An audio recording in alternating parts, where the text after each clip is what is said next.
Welcome to Politics Done Right. My name is Egberto Willis, your host. Thank you so kindly for being here with us, my peeps. Good morning, Houston.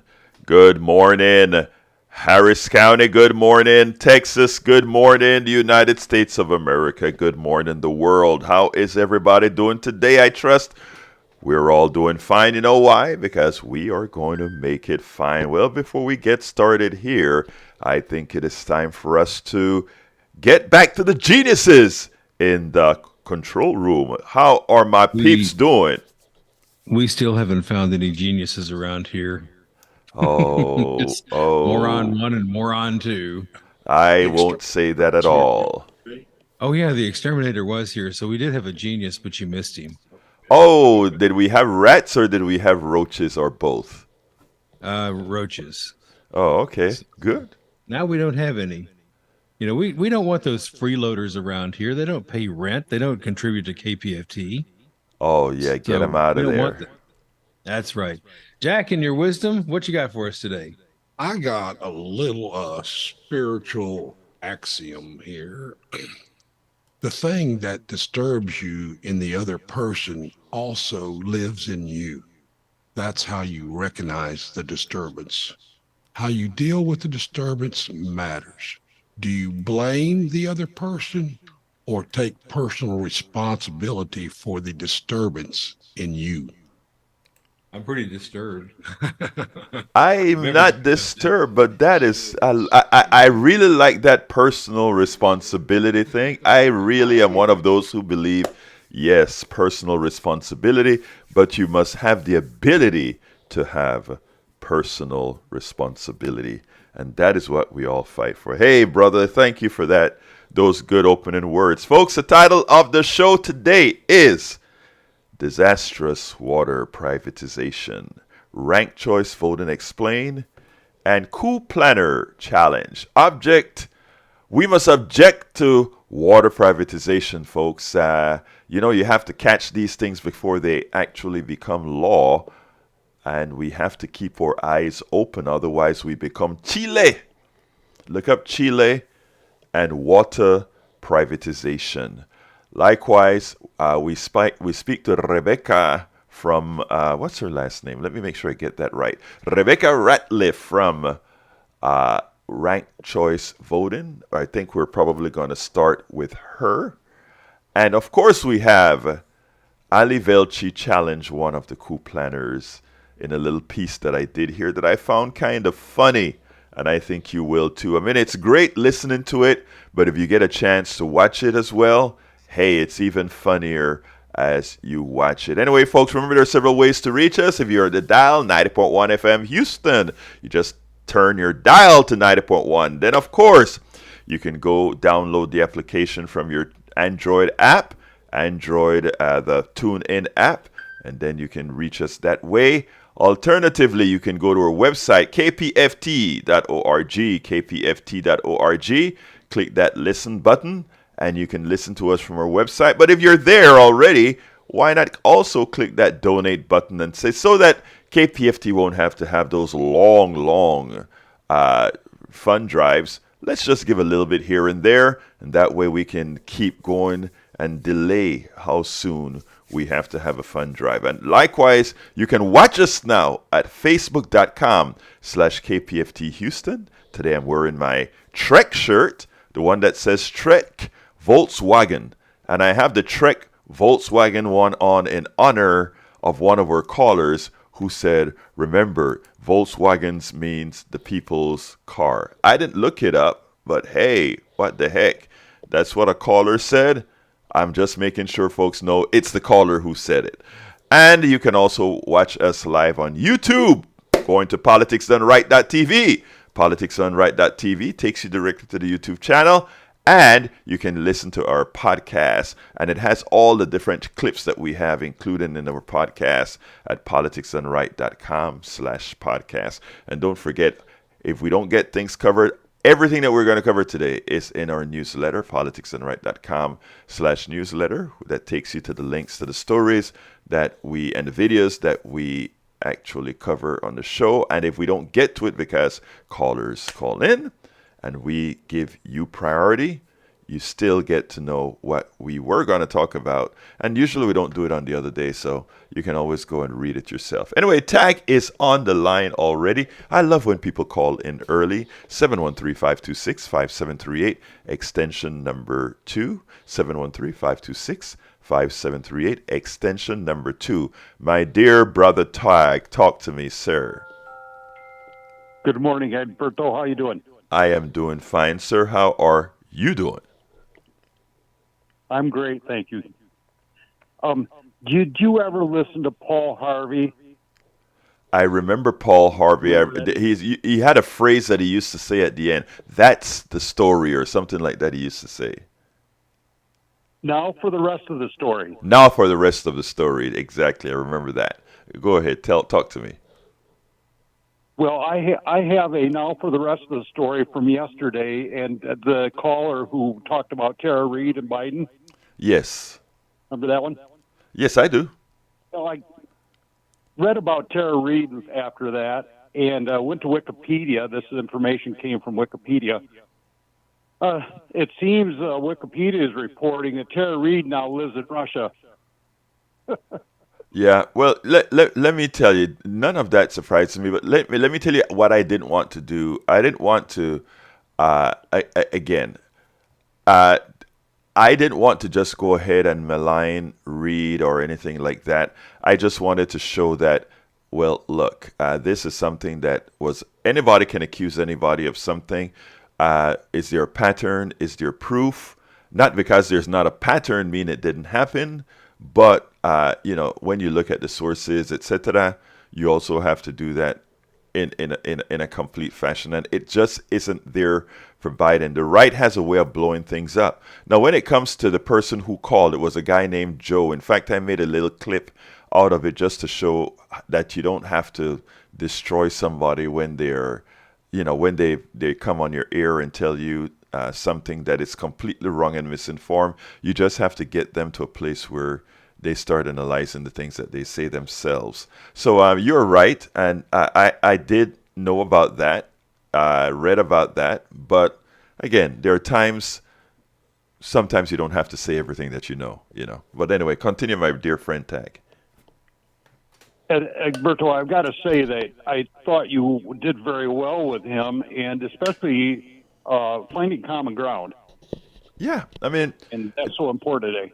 Yeah, the thing about it, Tag, is, if I make a mistake, and God knows I make mistakes, right? It's not something that I intentionally do. I mean, I could be ill-informed, misinformed, or whatever. And if I'm then told the truth, I have the choice of maintaining, just because I'm obstinate, not changing what has been proven wrong, or I have the chance to continue.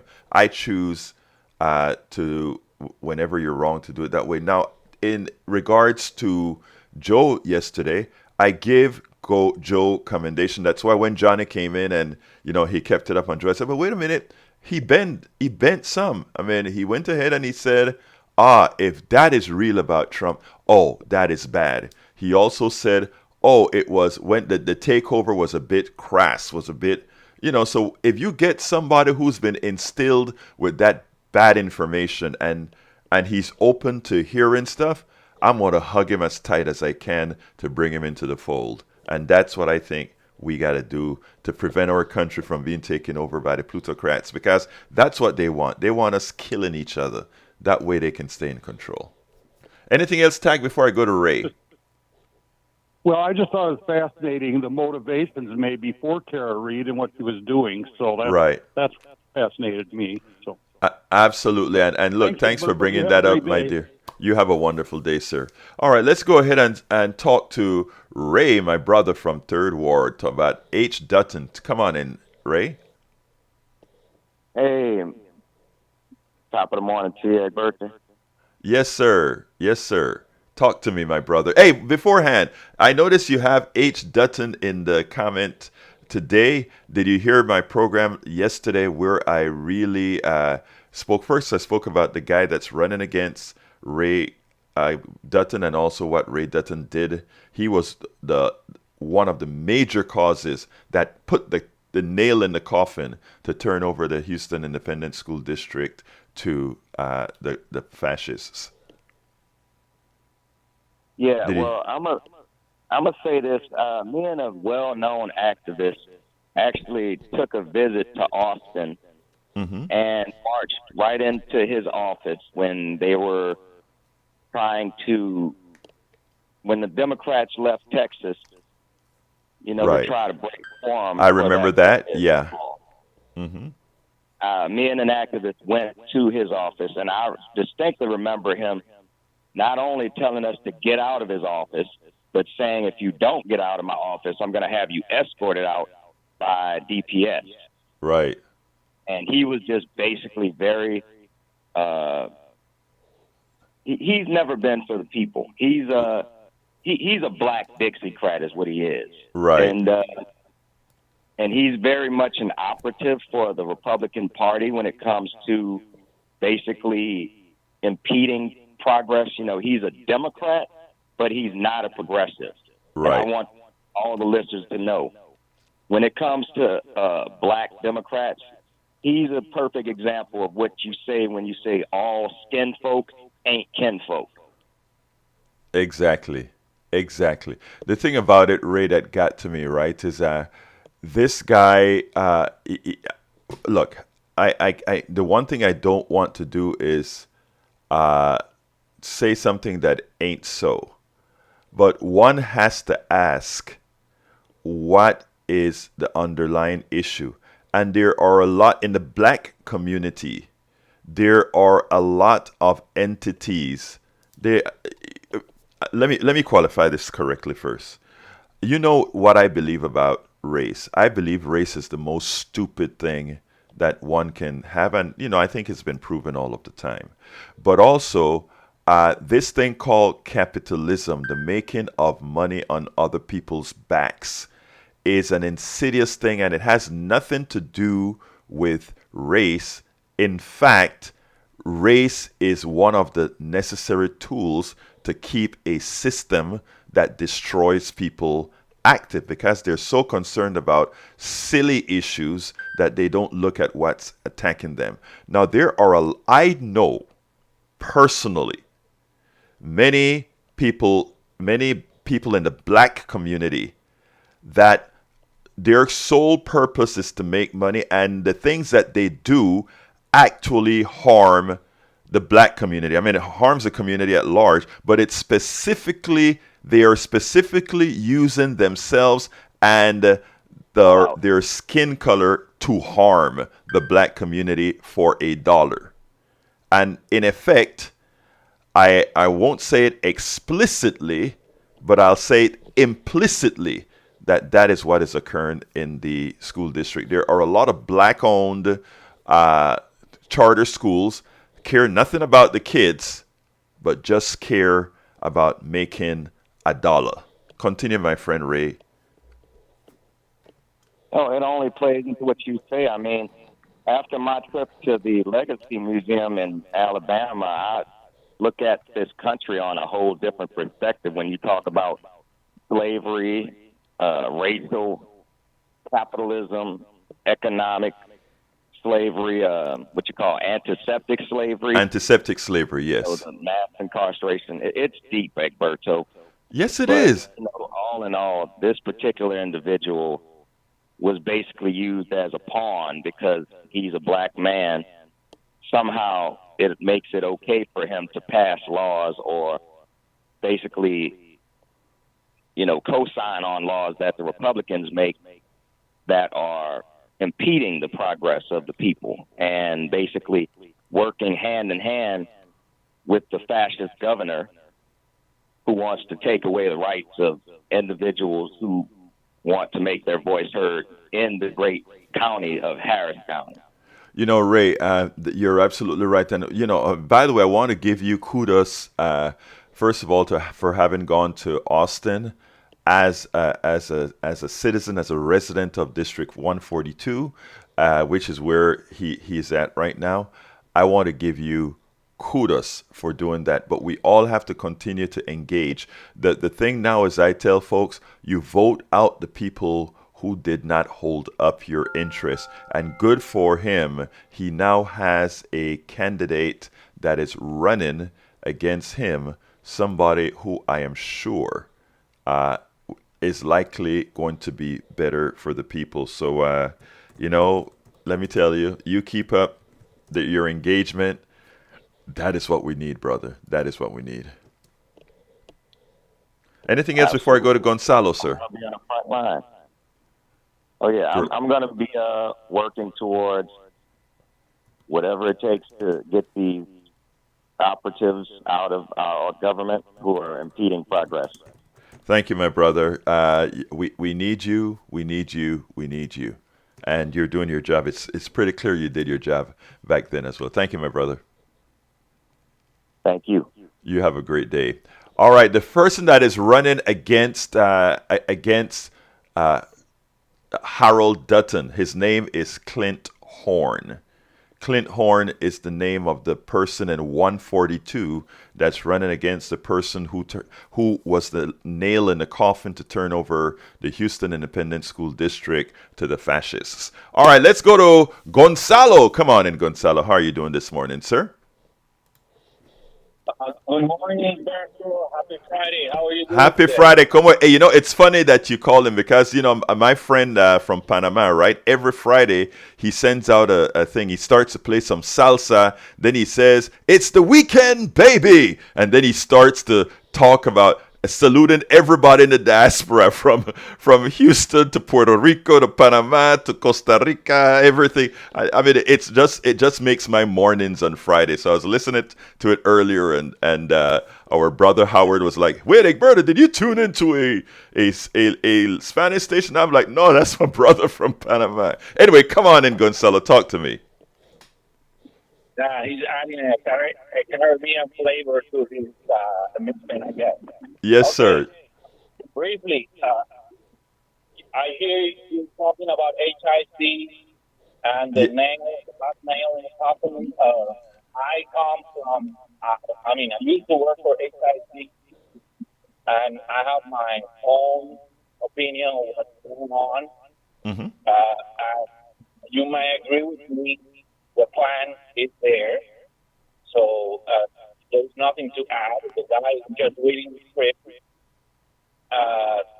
But have my opinion about that. I think if he is there and if the PEA is there, it's because the former leadership, and it's their fault too. I used to hear from experienced Afro-American teachers, fellow teachers. I don't remember exactly the name, but I remember that they were Afro-American. They just say, "Hey, you know why there are so many problems? Because whenever the problem comes to the table, they simply throw money and pretend that the problem is solved." And that's true. I agree with you. I want to... Oh, I'm sorry. I thought you were done. Go ahead, sir. Continue. Okay.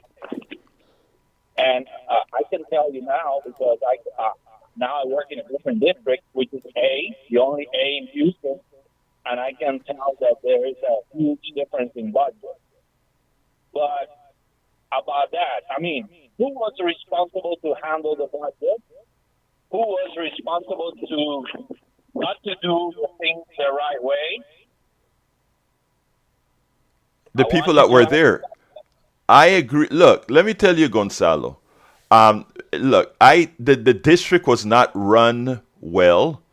Yesterday when Joe called in, Joe said something about corruption in the district, and he said a whole lot of things.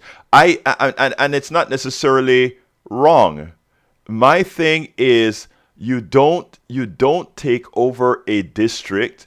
You fix a district. You don't take over and worse, you don't take over a district with somebody who is a bona fide privatizer of schools. You don't take over a district where you don't give the parents the ability. The parents know that the district is in trouble, and the truth is, it has very little to do with that the district is mostly African American and Latino. What it has to do is bad leadership. Too often they try to mix the two. And if you have bad leadership, you fix bad leadership. And that isn't what was done.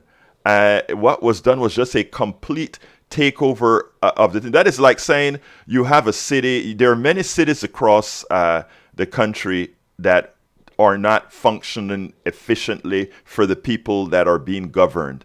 You don't see some entity comes over and say, I am going to make it a completely undemocratic thing and run that city. It doesn't happen. So I mean that's where I'm coming from. I want those kids to do well, and I think if it were a different set of kids, people would think more about the things that's necessary to get those schools to work well. Because there are schools within the Houston Independent School District, they're doing just fine. And guess what else, Gonzalo?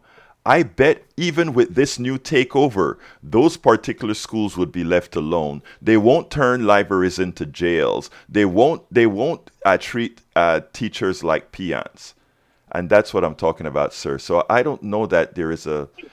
Go ahead. I talked about the plan. And the planning to give to the gallery furniture guy and other people who, you know, who I'm talking about. I mean, I'm not saying there are not people that are right or people that don't know anything about education. Probably they can add something positive. Right. Give them a chance because, this HIV cancer, that's the name I call it, it started a long time ago. I don't know how long. 10, Yeah, no, you're 20 right. years ago. Yeah. It has been always Look. a pain in the neck for every single taxpayer. Right. Look, Gonzalo, underprivileged schools in underprivileged areas simply seem to get underprivileged results because they get underprivileged. They don't get the best teachers. They don't get the best of everything.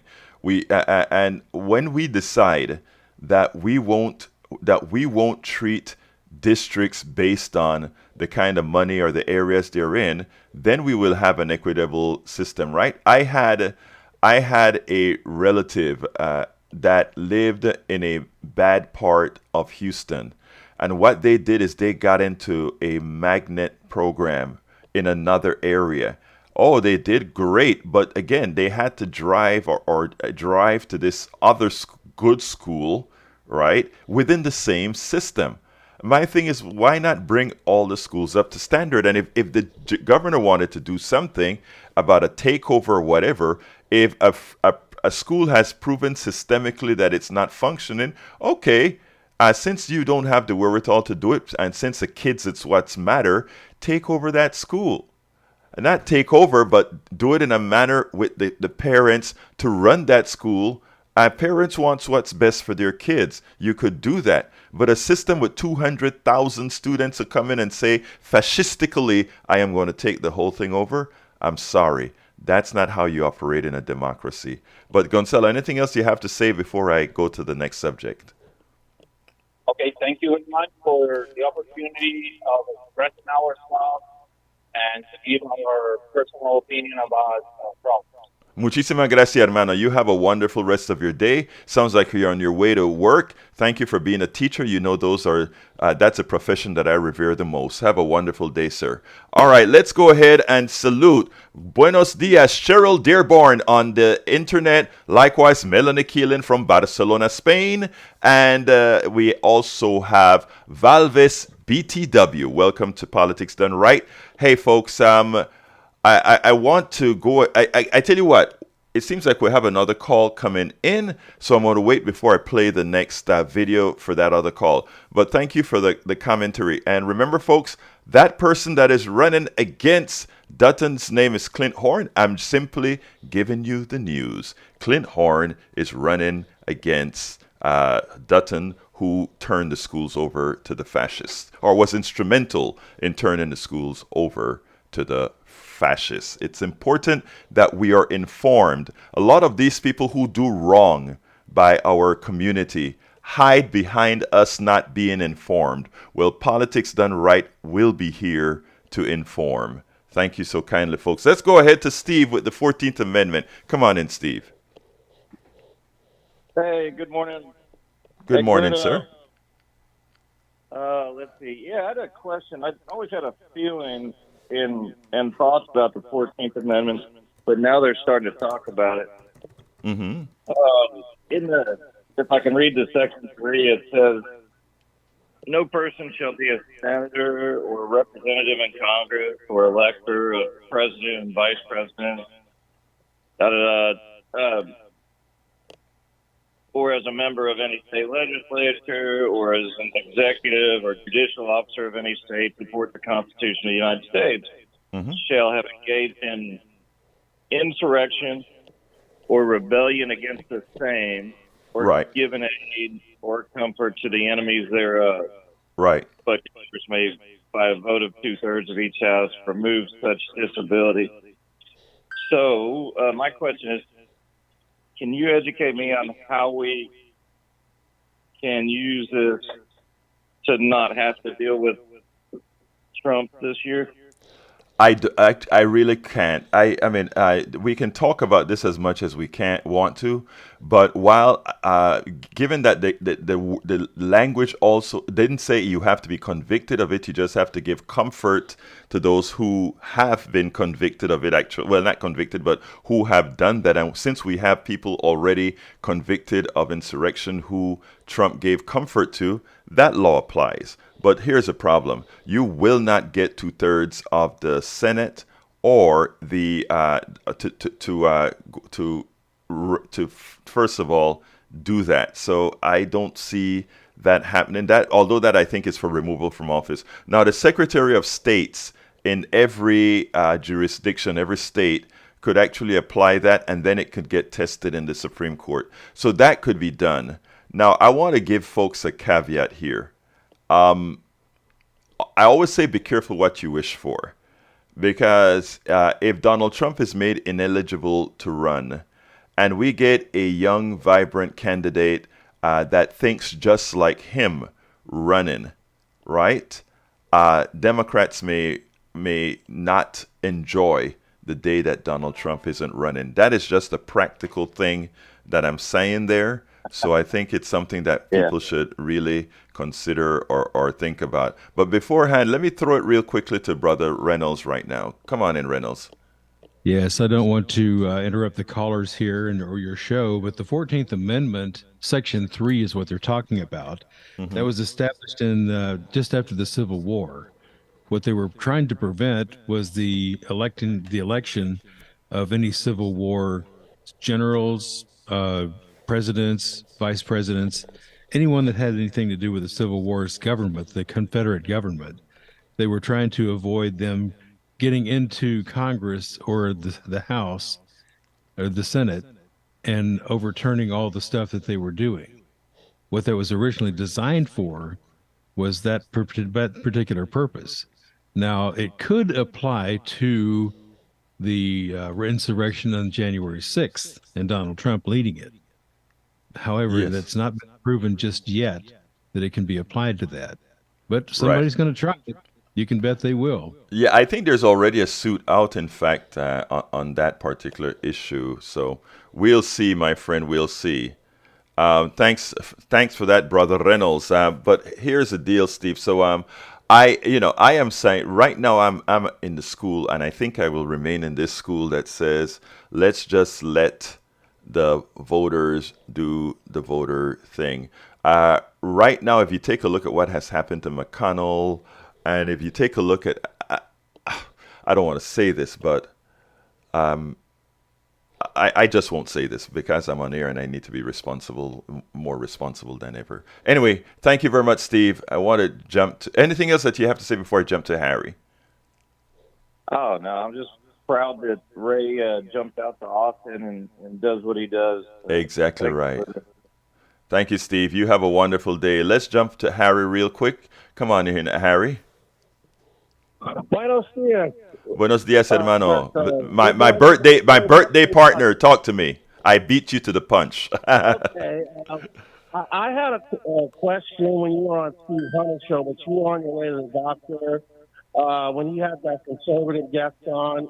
Yes. And I a question to him and the conservative guest, but they really didn't answer it the way I thought they might. And what it was is the GOP.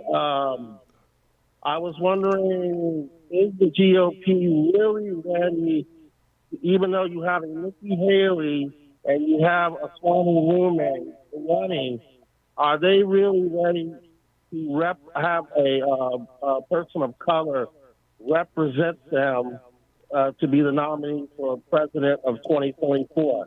And Steve and the conservative really didn't answer that. They just went and said to me that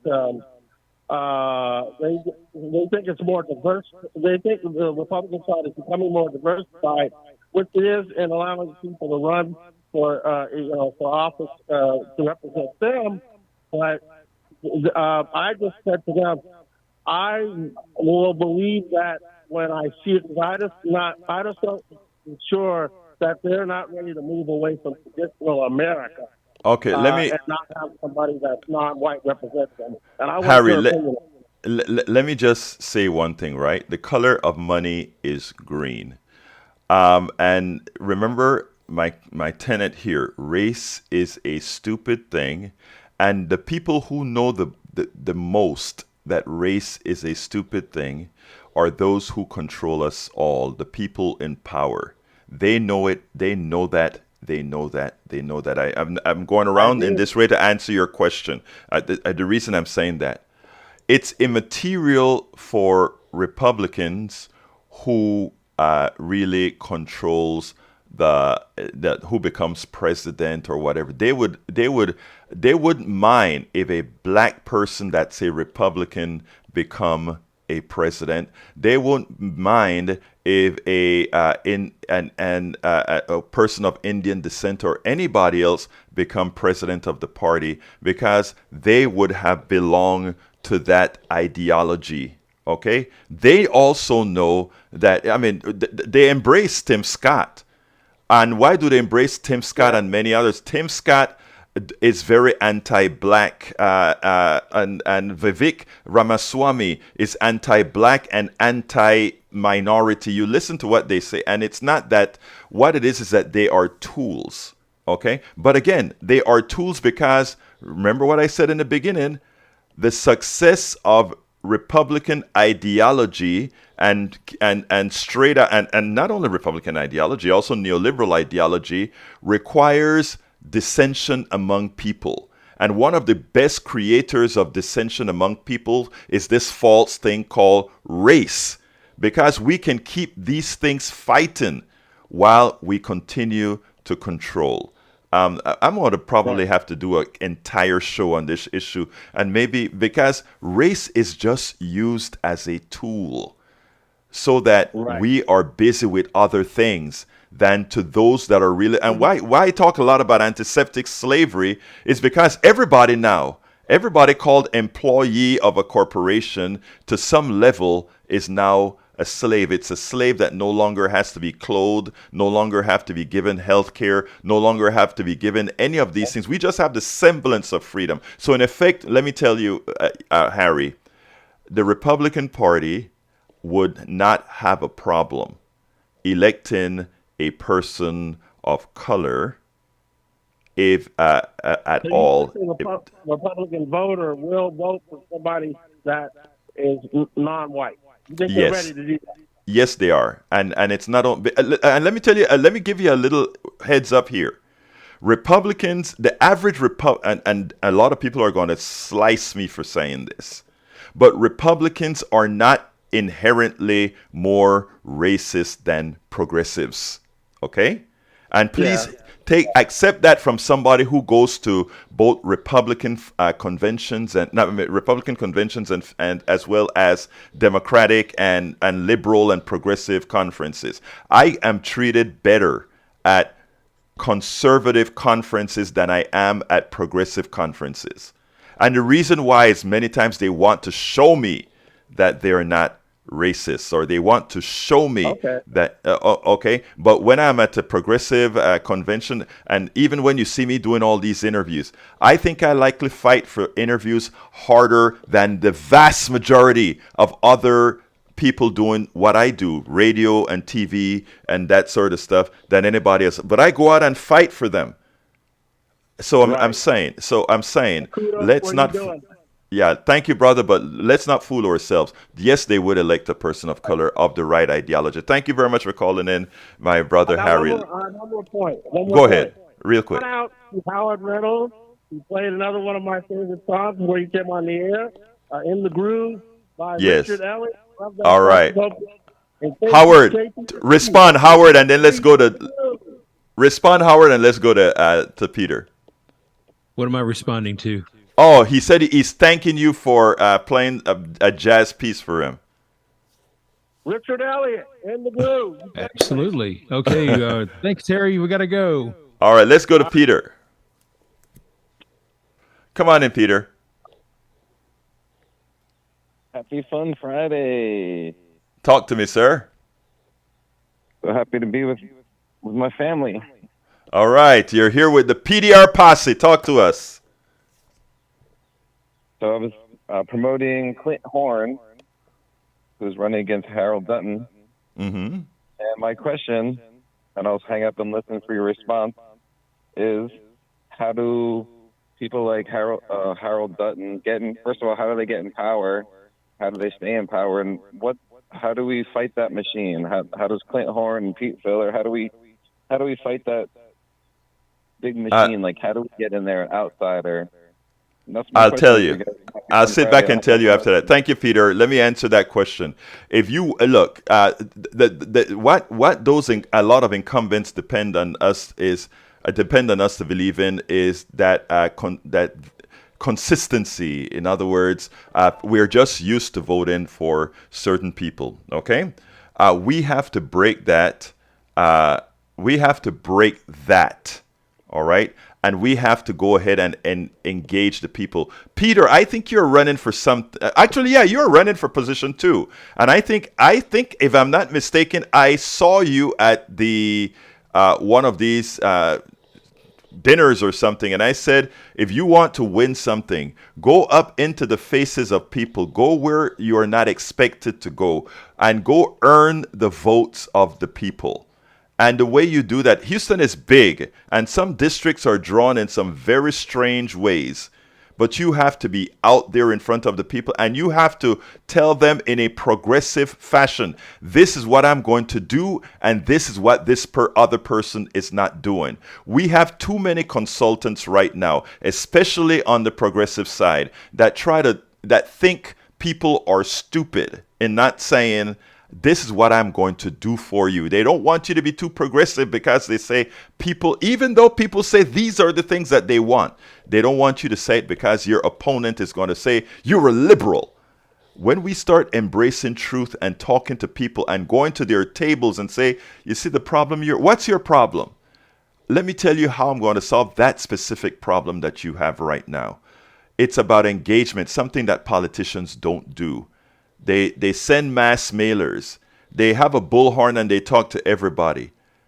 But you go ahead and you really talk to people in their venues. You go to churches. You go to beer halls. You go everywhere that people are, and talk to them one-on-one. I guarantee you'll win. Anyway, let's go ahead and jump to Donald. Come on in, Donald.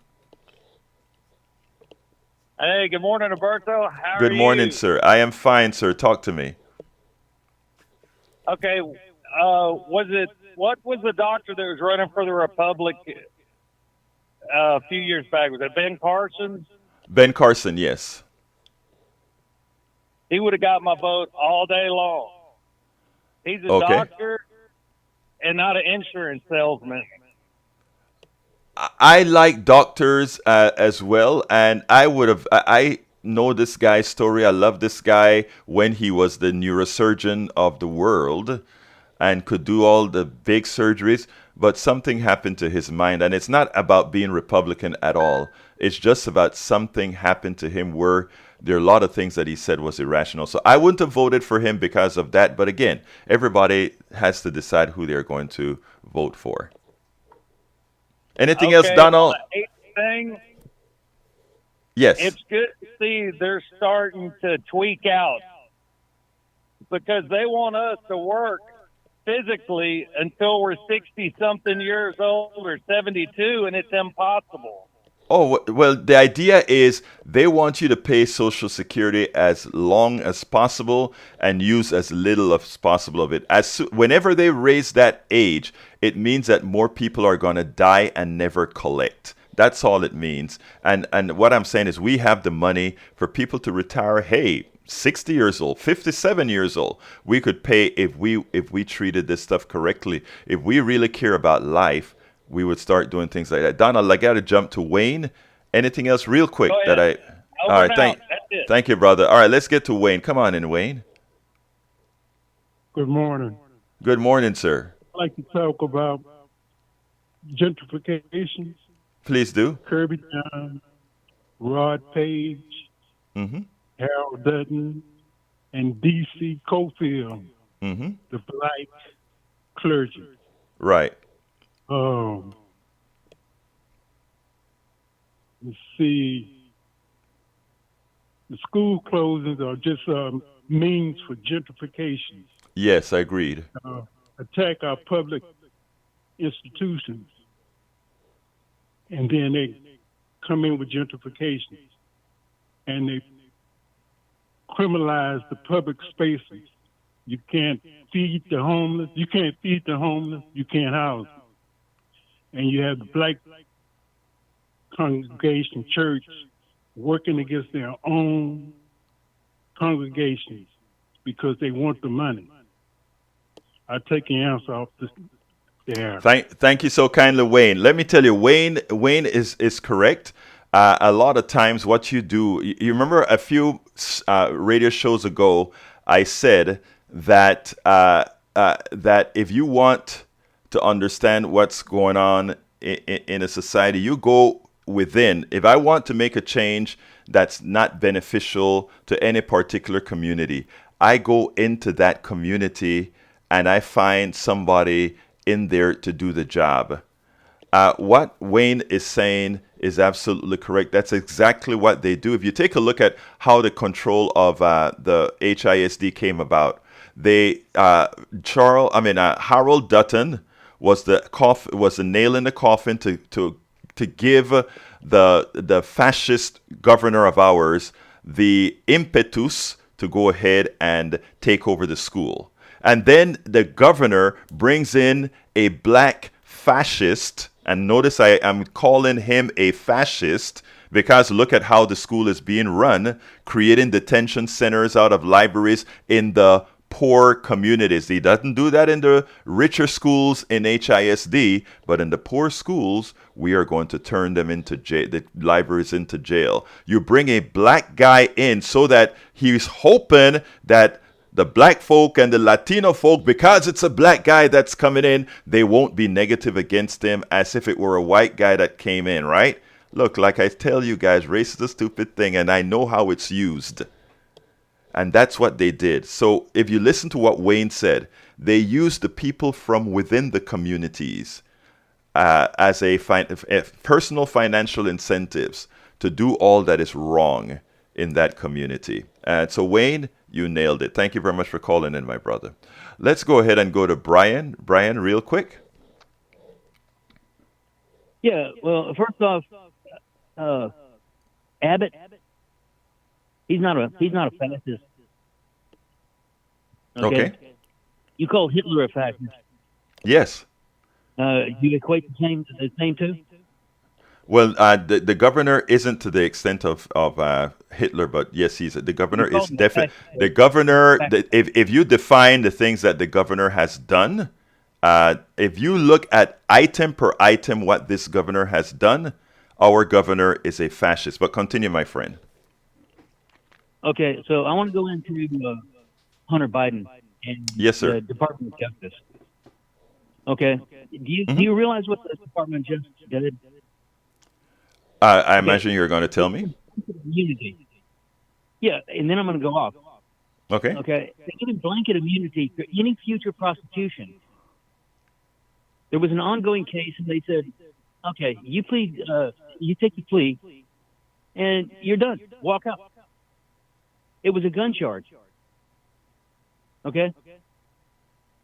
Okay. What else, sir? So you're condoning this, right? Okay, make your point. I'm still waiting for you to tell me some more, Brian. Okay. Who does this?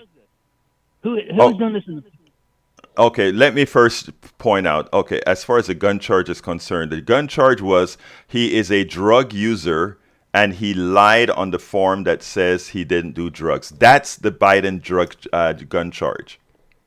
Correct? Yes, it is. Okay, so what else? Do you want this person to go and spend a hell of a lot of time in jail for something that is done all of the time? I'm not saying it's correct or not, but that's what he did. He wanted a gun, and he lied on the form that says he's not a drug user. Did he break the law? Yes, he did. Yes, he did. Yes, he broke the law. And any future crimes would be dissolved. Okay, actually, that's not what the word said. I read the words. Okay, and not any future crime. You can't forgive something in the future. Okay, you can't. So I mean, that's not what. No. That's not what it said. Sir, again,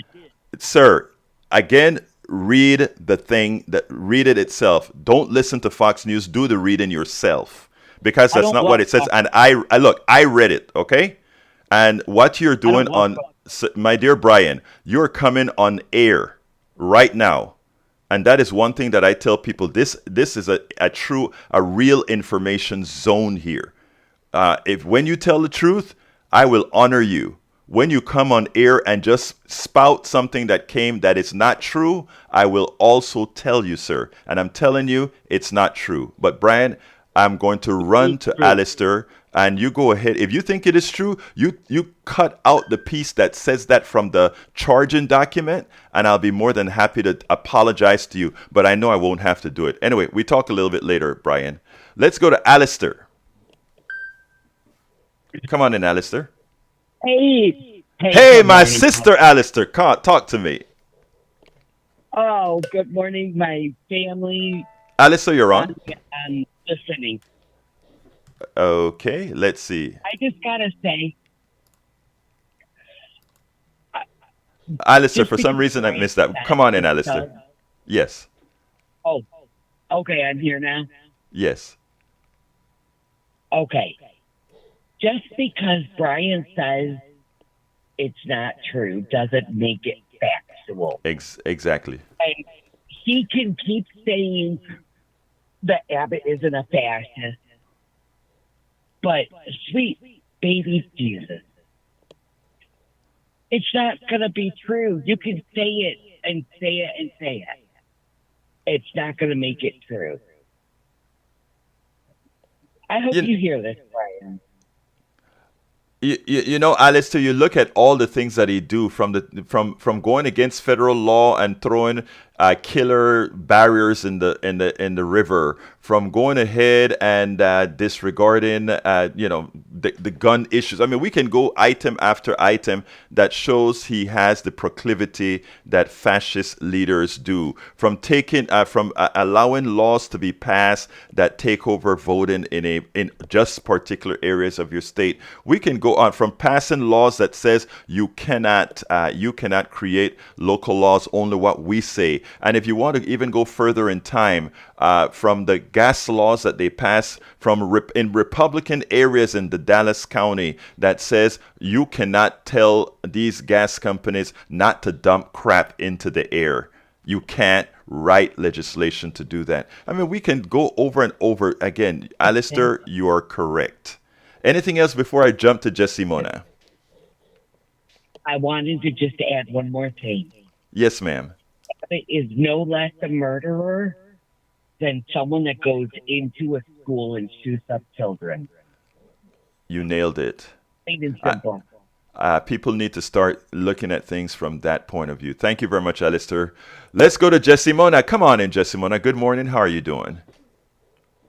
Good morning, Roberto. Thank you. I just came in at the last minute, and I heard you say something about Dutton put the nail in the coffin for the public school takeover. Yes, ma'am. Yes, ma'am. I didn't catch what the caller said, but I'm sure you know that Dutton may not have been the only one that wrote that bill. Yes. But he can write all the bills he wants to write. They're not going to pass if the committee doesn't vote for it. Agreed. Agreed. Go to the floor. If he doesn't work alone, in other words, he works with the committee of Republicans and Democrats. I agree. What I'm saying, as a chairman of the education committee, and likewise, I mean, he had the option. When I said nail in the coffin, he had the opportunity at the last stop to make sure that we didn't get an entire takeover of the system, and he didn't. In fact, if you heard earlier on the show, we had some activists who actually went to his office from the district, trying to explain to him this is not what the parents want. We want good schools in HISD. We don't want charter schools. We don't want privatized schools. We want good schools in HISD. Once you allow a governor who is a fascist to appoint the people who are going to run your schools. Look, there's no panacea for the school, in my opinion, Jessimona, right? The school has problems. But once you turn it over to the wolf, you don't get it back. And these are our children. And to have somebody in our own community who was a complicit in that. Yes, you are absolutely right. There are others in there, right? But have somebody that is complicit. We have to tear down the machine. In my opinion, we have to tear down the machine, irrespective of race, color, and all that good stuff. Tear down that machine that is doing wrong by our people. Because for those people who love Harold Dutton because he's an institution in 142, for those who love him, he has abused that love. He has used that love for granted. He has taken that love for granted, and I don't think one should be rewarded for doing it. So I mean, I don't think one should be rewarded for that. Continue, my dear Jessimona. Well, yes, I don't know about that. But what I will tell you, Roberto, is that in most public schools in the United States, they have a quota. Mm-hmm. So that quota says that only a certain amount of children can be held back. Mm-hmm. So you got 32 children in a classroom. Out of 32, you have 10 that can read to pass on to the next grade. Yes. The rest of them can't. Right. The quota says you can only hold back 5. Right. Maybe 3. Mm-hmm. I know at a time in Detroit it was only 3. Doesn't matter that you have a whole classroom of children that cannot read. Mm-hmm. And a lot of times the work that the children do have to do, there's no one in the home that's qualified or has the time or the willingness because of whatever mitigating circumstances to help the child pass. You are so right. So my question... Children are raising themselves. Oh, I'm sorry. So the thing is, do you just let it continue on? No. And Miles is nothing but a puppet. Abbott controls the strings. Yes, so I agree. That's how politics works. Yeah, so I agree. Somebody came in and tried to do something different. I don't know how it works, Roberto, because I don't have any school-age children here in Texas. But I just say it seems like somebody's trying to turn something around. And change is hard. We get familiar with the way the status quo is and the way things go. But I like the idea of the teachers having accountability because that was something that they didn't have. I agree with everything that you've just said. What I don't agree with is what Dutton, the governor, and the others found as a solution, because there is nothing in what they are doing, putting our kids in a library, or removing libraries from only schools that are minority schools. And I could go item for item. I'm running out of time right now, Jessimona. I would love for you to call back tomorrow. I will keep this subject going however You're long. open on Saturday? No, not on. Oh, I'm sorry. On Monday. On Monday. You always say that. You tell somebody call back tomorrow and it's Friday, and I said, my mistake. "I'm not here on Saturday." No, my mistake. But Jessimona, I'd like you to. I'd Yeah. like to have the right information, and I will call back next week, Roberto. Thanks. Thank you. You have a wonderful day, ma'am. Let's go to Derek. Come on in, Derek. You got 30 seconds, Derek. I'm sorry. Derek, you're on. Okay, Roberto. Yeah, I just want to give some balance to what Brian was saying. I have to wonder, why is it that most wicked people always think of themselves as good people? All this Hunter Biden madness can be shut down by asking a few questions on the floor. How many of you legislators in here have used your name to get favors in the courts? And how many of you were found at Epstein Island? Oh, they shut it down quickly, Roberto. Look, you nailed it. How many people have done? In other words, Derek, exactly how many people have lied on some form, just as he did, and now they want to have him. They're using him as a pawn, Derek. But I got to run to Bart to close the show out. Thank you so kindly for calling in, Derek. You're absolutely right. Bart, you got 15 seconds, but I just wanted to get you in. Talk to me, Bart. I just want to say, what's your solution? These kids can't read or write, and they're graduating high school. What are you going to do? Let's talk about it on Monday. Please call me back on Monday. Let's talk about that on Monday, because you're absolutely right for asking that question. Anyway, folks, I want to throw this right back to the control room before we close this baby out. Come on in, El Señor Jack E. Howard. Okay. Well, Monday we're going to be enjoying Labor Day, so you folks want to call back on Tuesday when we'll be back here live. That's right. Man, right. Yeah, it's okay. If you're planning on working on Monday. No. We'll come back on Tuesday. Jack, give me a 15-seconder, guy. Yeah, I saw a part of your topic was going to be on water privatization. So it's the same game. Privatize the profits, socialize the cost.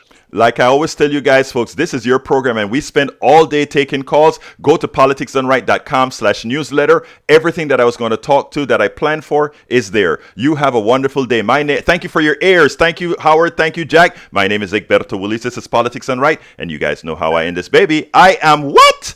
Out!